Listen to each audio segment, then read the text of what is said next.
Bonjour, je suis Thibault Lambert et vous écoutez Code Source, le podcast d'actualité du Parisien. La ville de Trappes, dans les Yvelines, est au cœur d'une polémique depuis plusieurs semaines.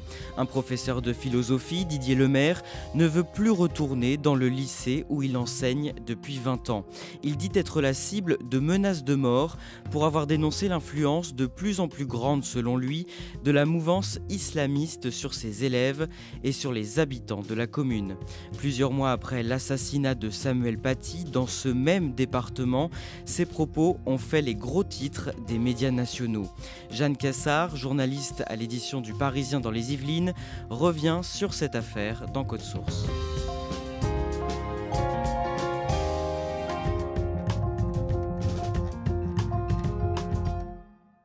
Jeanne Cassard, vous couvrez l'actualité locale dans le 78, vous vous rendez donc régulièrement à Trappes.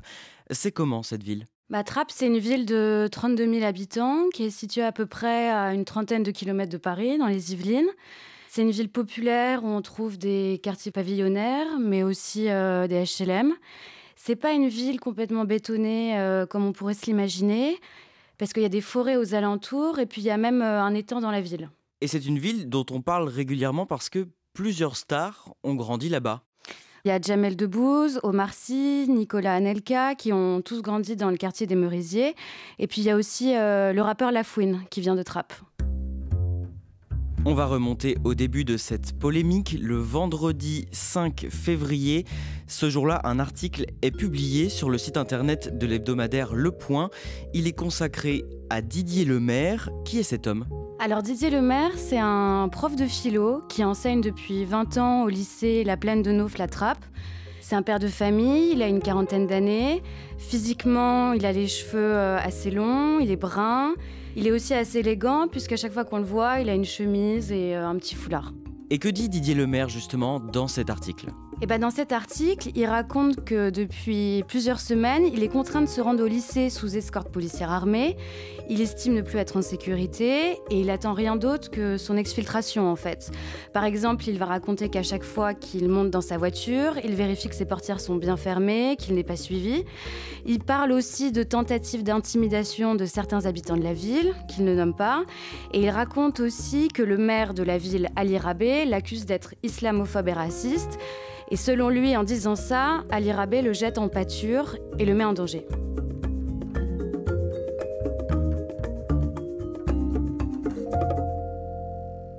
Et pourquoi justement il serait en danger ? Pourquoi est-ce qu'il est menacé ? Alors en fait, tout part d'un documentaire réalisé par la télévision néerlandaise sur l'emprise islamiste à Trappes. We filmden het busstation van Trappes, dat in brand was gestoken. C'est un documentaire qui a été diffusé en janvier et dedans, Didier Lemaire témoigne de la situation. Il dénonce la pression sociale et religieuse sur ses élèves. Le salafisme, en tout cas à Trappes, gagne vraiment du terrain. J'ai des élèves qui sont musulmans ou musulmanes et qui me disent eux-mêmes, par exemple, subir des pressions. Et depuis la diffusion de ce reportage, la journaliste néerlandaise aurait reçu des messages haineux sur les réseaux sociaux en faisant référence à Didier Lemaire. Et depuis, la direction de la chaîne a tout simplement décidé de ne plus diffuser ce documentaire. Cet article du Point est très lu, très commenté, et pendant le week-end, Didier Lemaire est invité à s'exprimer dans plusieurs médias. Oui, alors ça commence le dimanche soir sur le plateau de BFM TV. En 20 ans à Trappes, j'ai vu une évolution fantastique de la société. Ensuite, lundi, il fait plusieurs matinales comme Sud Radio, LCI, CNews. À chacun de vos déplacements pour aller sur votre lieu de travail, votre lycée, vous êtes suivi par la police ? C'est ça, à l'entrée et à la sortie de l'établissement, les policiers m'accompagnent. Et très vite, en fait, l'info comme quoi un prof de Trappes est sous protection policière depuis qu'il a dénoncé l'emprise islamiste à Trappes tourne en boucle sur les chaînes d'infos. Et il donne même dans ses interviews plusieurs exemples. Oui, il va raconter qu'il n'y a par exemple aucun coiffeur mixte à Trappes. Sinon, il va raconter aussi que les cafés sont interdits aux femmes et que dans plusieurs classes, il y a des enfants qui n'ont pas le droit de chanter simplement parce que leurs parents leur interdisent à cause de leur religion, l'islam. Et ces propos suscitent de très nombreuses réactions sur les réseaux sociaux. Oui, ça va très très vite en fait. Dès dimanche soir, ça fait partie des sujets les plus commentés sur Twitter. Et puis rapidement, on va avoir deux camps. On va avoir ceux qui défendent Didier Lemaire et puis on va avoir ceux qui l'accusent d'être un islamophobe en fait. Le lundi, Didier Lemaire n'assure pas ses cours. Le prof est convoqué ce jour-là par les services du rectorat de Versailles pour discuter d'un éventuel changement d'établissement. Il n'a pas répondu à votre demande d'interview, Jeanne Cassard. Vous décidez de partir en reportage devant le lycée où il enseigne, le lycée de la Plaine de Naufle. Oui, je décide de me rendre sur place à Trappes pour vérifier ses propos en fait, pour voir sur le terrain comment ça se passe. Si vous voulez, c'est la sortie pour la pause déjeuner, donc il y a beaucoup de lycéens devant l'établissement. C'est un peu l'effervescence. Et évidemment, c'est le sujet de conversation depuis la veille au soir. Les lycéens me racontent qu'ils parlent que de ça. Vous discutez donc avec plusieurs élèves de Didier Lemaire. Comment est-ce qu'ils décrivent leur professeur ? Ils expliquent que c'est plutôt un bon prof, que dans ses cours, il y a des débats, c'est vivant, il y a de l'échange. En bref, jusqu'à ses sorties médiatiques, c'était un professeur plutôt apprécié par l'ensemble de ses élèves. Et comment ils réagissent à ces propos, justement, ces sorties sur Trappes ? C'est l'incompréhension. Vraiment, ils reconnaissent pas la description de Trappes faite par leur prof. Ils comprennent pas d'où est-ce qu'il sort ces propos. Je parle notamment avec 2 lycéennes en classe de seconde qui ont Didier Lemaire comme professeur et elles me disent que c'est quelqu'un qui parle beaucoup de lui et qui veut être dans la lumière. Elles me disent qu'ils savaient que ces déclarations allaient faire polémique et en fait pour elles, il a juste cherché à faire le buzz sur leur dos. Ce lycée de la Plaine de Naufle, c'est un bon lycée ? Oui, c'est un bon lycée. Il y a 724 élèves. Il fait partie des meilleurs établissements des Yvelines. Bon, il a un taux de réussite au bac de 77%, donc c'est pas le meilleur lycée non plus. Mais en tenant compte de critères comme l'origine sociale, ces résultats sont bien au-dessus des attentes de l'éducation nationale. Le mardi 9 février, l'édition locale du Parisien consacre toute une page à cette polémique. Avec votre collègue Mehdi Guerdane, vous racontez que Didier Lemaire avait déjà pris la parole plusieurs fois pour dénoncer le communautarisme religieux dans la commune. Déjà, le 1er novembre dernier, c'était quelques jours après l'assassinat de Samuel Paty, Didier Lemaire avait écrit une tribune appelant à la résistance face à la menace islamiste dans le journal l'Obs. L'année d'avant, il avait écrit 2 articles sur le site très à droite Causeur. En 2018, il avait aussi envoyé une lettre au président Emmanuel Macron où il expliquait qu'il y avait beaucoup de jeunes Français qui ne partageait plus les valeurs démocratiques et républicaines. Et enfin, la même année, il avait apporté son témoignage au livre des 2 journalistes du Monde, Ariane Chemin et Raphaël Baquet, La communauté. C'était un livre sur la ville de Trappes. C'est un livre qui parlait justement du communautarisme religieux dans cette ville. Oui, en fait, c'est une enquête qu'elles ont réalisée pendant plusieurs mois. Elles ont fait appel à tout un panel d'habitants et d'interlocuteurs. Et elles ont notamment interviewé Didier Lemaire en sa qualité de prof de philo depuis 20 ans à Trappes. Dans votre papier, vous écrivez aussi que Didier Lemaire est engagé politiquement. C'est le secrétaire général du Parti républicain solidariste. Alors en fait, c'est un micro-parti qui milite pour une laïcité intransigeante et qui se défend d'être d'extrême droite. Ce phénomène qu'il décrit, cette emprise de plus en plus forte d'une communauté islamiste sur la ville, est-ce que c'est une réalité ? C'est difficile à dire. On sait que Trappes, c'est une ville qui a été très surveillée par les services de renseignement. On sait aussi qu'il y a eu beaucoup de départs de jeunes pour faire le djihad, notamment en Syrie, mais on n'a pas vraiment de chiffres exacts. Aujourd'hui, ce qu'on sait, c'est qu'il y a 60 personnes qui sont suivies activement par les services de renseignement sur Trappes. Pour ce papier, vous êtes aussi allé vérifier certaines des affirmations de Didier Lemaire. Il n'aurait pas dit que des choses vraies. J'ai commencé par me rendre dans un salon de coiffure qui est à 200 mètres du lycée La Plaine de Naufle. Et là, la gérante, qui est là depuis 10 ans, m'a dit qu'elle ne comprenait pas la polémique, que chez elle, elle coiffait tout le monde, des hommes, des femmes, des musulmans, des chrétiens, des athées. Et aussi pour la polémique sur les cafés qui seraient interdits aux femmes. Là, à cause des mesures sanitaires, tous les cafés sont fermés, donc j'ai pas pu m'y rendre.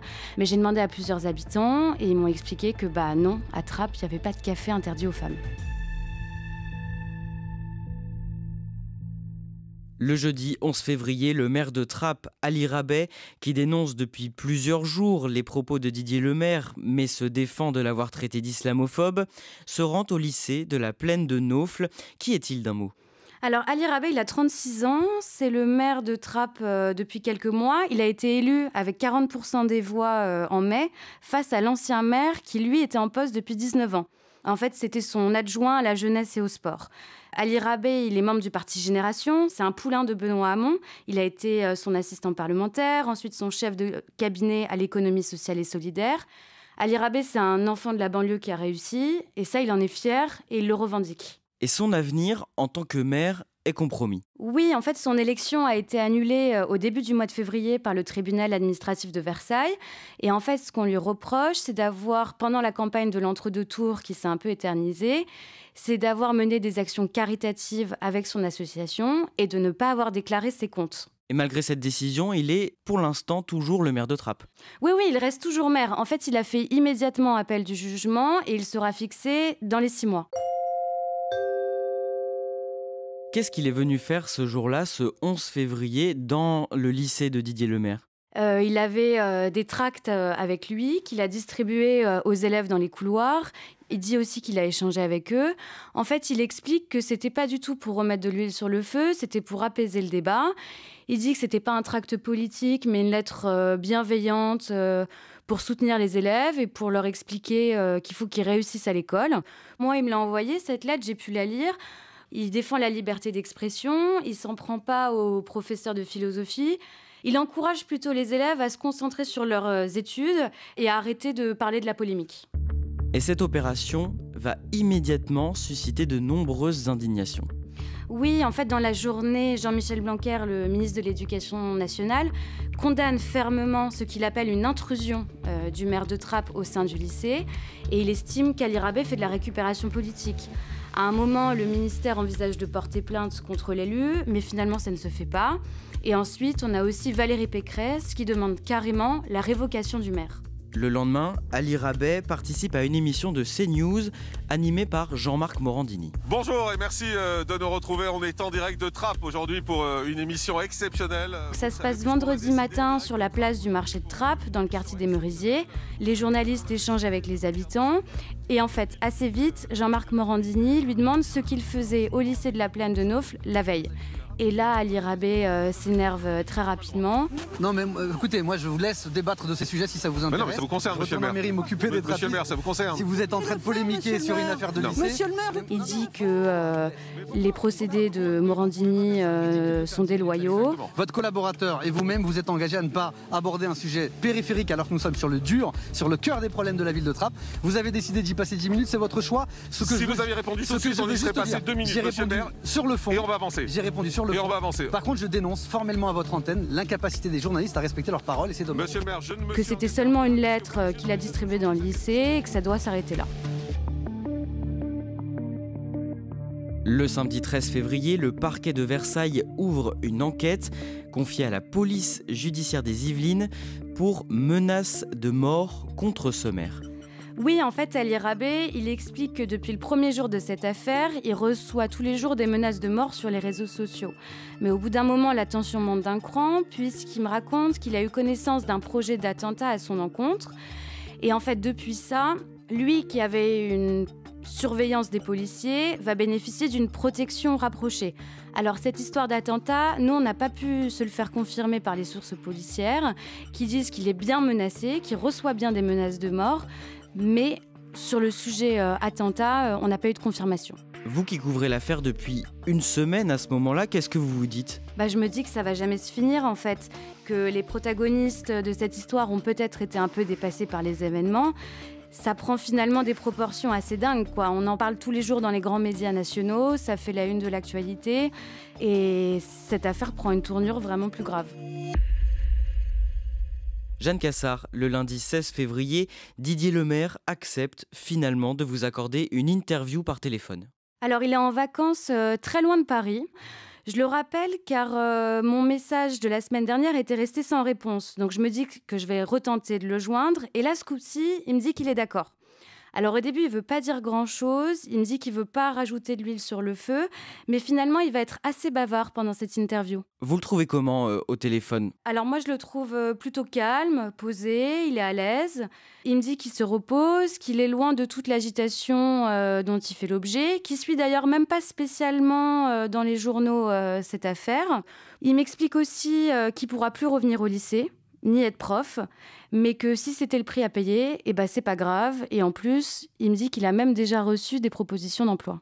Est-ce qu'il revient sur ses propos, justement ? Oui, alors il reconnaît qu'il a fait un certain nombre d'erreurs factuelles, comme sur le nombre de fichiers S, ou alors sur les cafés interdits aux femmes.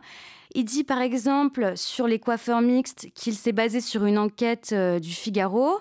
Après, il revient vers moi, il me dit qu'en fait, cette enquête, c'était sur les fichiers S. Enfin bref, c'est assez flou et on ne comprend pas vraiment d'où il tient toutes ces informations. Mais pour lui, c'est pas grave en fait, c'est des inexactitudes et ça remet pas du tout en cause les faits. Il estime vraiment qu'il dit vrai sur le fond et que la menace islamiste est bien présente à Trappes. Jeanne Cassard, malgré les menaces qui pèsent sur Didier Lemaire, on devrait encore entendre parler de lui ? Oui, apparemment Didier Lemaire, il a encore des choses à raconter. C'est ce qu'il m'a dit en tout cas pendant notre entretien téléphonique.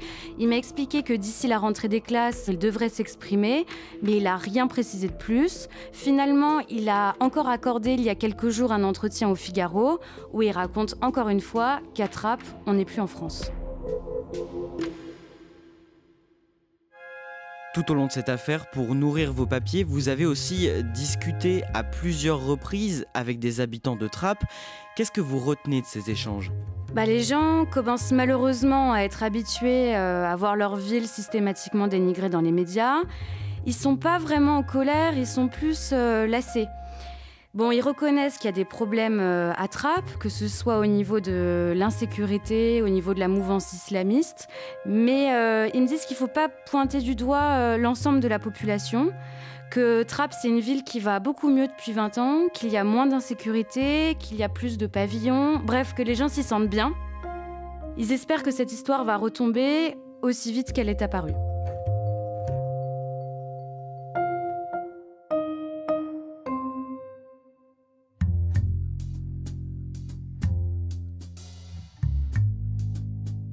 Merci à Jeanne Cassard. Code Source est le podcast d'actualité du Parisien, disponible chaque soir du lundi au vendredi. Cet épisode a été produit par Mona Delahaye, Ambre Rosala et Raphaël Pueyo, à la réalisation Julien Moncouquiol. Si vous aimez Code Source, abonnez-vous pour ne rater aucun épisode sur Apple Podcast ou Google Podcast. Et puis dites-le nous en laissant des petites étoiles ou un commentaire sur votre application préférée. Vous pouvez aussi nous écrire codesource@leparisien.fr.